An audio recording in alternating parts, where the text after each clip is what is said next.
নমস্কার বন্ধুরা, ল্যাডেল স্পুনে সবাইকে স্বাগত জানাচ্ছি।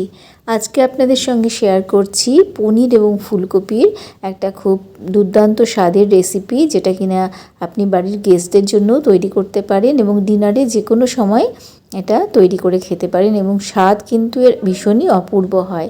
এর জন্য আমি আদা এবং লঙ্কা বেটে নিয়েছি, একটা টমেটো বেটে নিয়েছি, দুটো পেঁয়াজ কুচি করে নিয়েছি, আর কাজু বাদাম নিয়েছি, কিছুটা ফুলকপি ছোট ছোট করে ডুমো ডুমো করে কেটে নিয়েছি।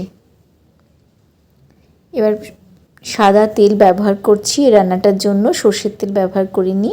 এবার সমস্ত পনিরটাকে নুন হলুদ মাখিয়ে আমি সেটাকে ভালো করে ভেজে নিচ্ছি।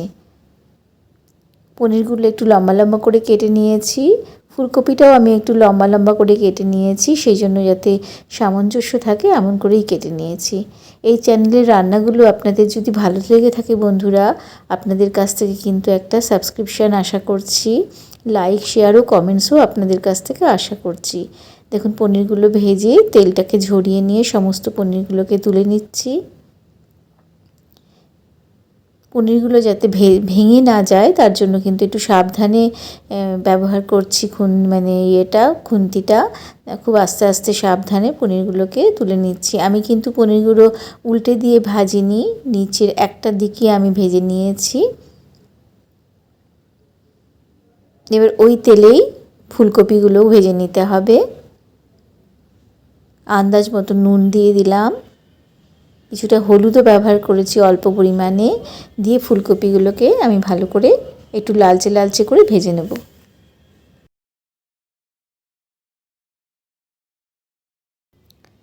এইভাবে রান্না করা পনির ও ফুলকপির কোরমাটা কিন্তু খেতে অসম্ভব ভালো হয় বন্ধুরা। লুচি, রুটি, পরোটা যে কোনো কিছুর সাথেই কিন্তু এটা সার্ভ করতে পারেন এবং কি পোলাওয়ের সঙ্গেও কিন্তু এটা সার্ভ করতে পারেন। এটা খেতে এতটাই ভালো হয়।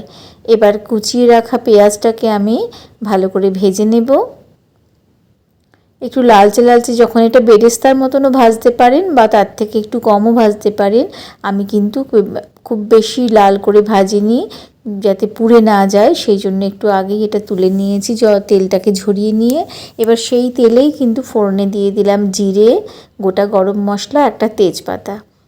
গরম মশলার মধ্যে দেখুন দিয়ে দিয়েছি এলাচ, দারচিনি দিয়ে এবং ফোড়নটাকে ভেজে নিচ্ছি। প্রতিটা জিনিস যেহেতু ভেজে আমি তুলে রেখেছি, ওই জন্য আমি কিন্তু এই মুহূর্তে বেশি তেল ব্যবহার করছি না। এবার দিয়ে দিলাম কড়াতে আদা আর লঙ্কা বাটাটা, দিয়ে ভালো করে কষিয়ে নিতে হবে। দিয়ে দিচ্ছি টমেটো বাটাটা, দিয়ে সেটাও ভালো করে টমেটোর কাঁচা গন্ধটা যাতে চলে যায় এইরকমভাবে কষিয়ে নিচ্ছি। আন্দাজ মতন হলুদ এবং নুন ব্যবহার করছি,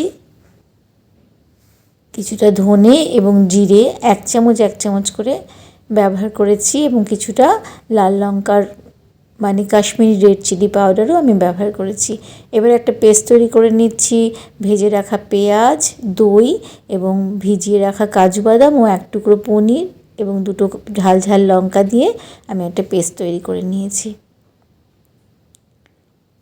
ভেজে রাখা পনিরের তলা থেকে বেশ কিছুটা তেল জমে গেছিলো, সেই তেলটাও আমি মশলার মধ্যে দিয়ে দিলাম।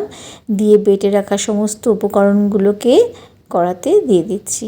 দেখুন, এইভাবে মশলাটা বেটে পেঁয়াজটাকে ভেজে বেটে নিয়ে রান্নাটা করলে রান্নার যে গ্রেভিটা হয় সেটার স্বাদ কিন্তু সত্যি বন্ধুরা ভীষণ দুর্দান্ত খেতে হয়।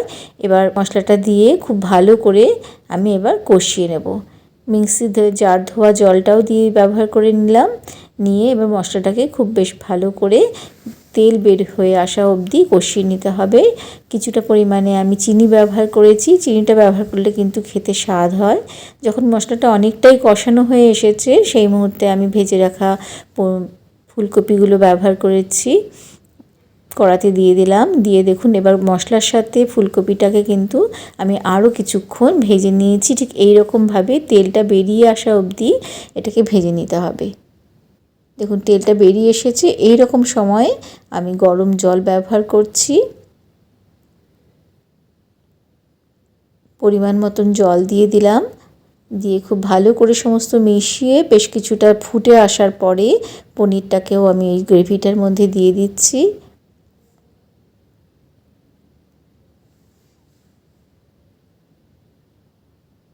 দিয়ে আরও মিনিট 5 আমি রান্না করব এটা।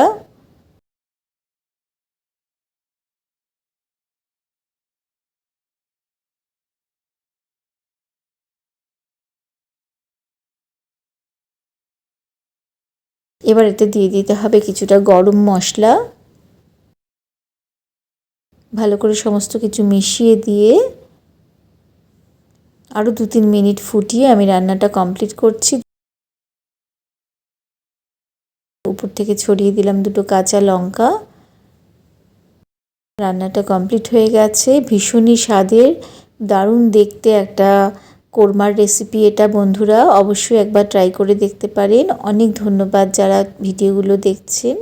আশা করছি আপনাদের সঙ্গে দেখা হচ্ছে পরবর্তী ভিডিওতে।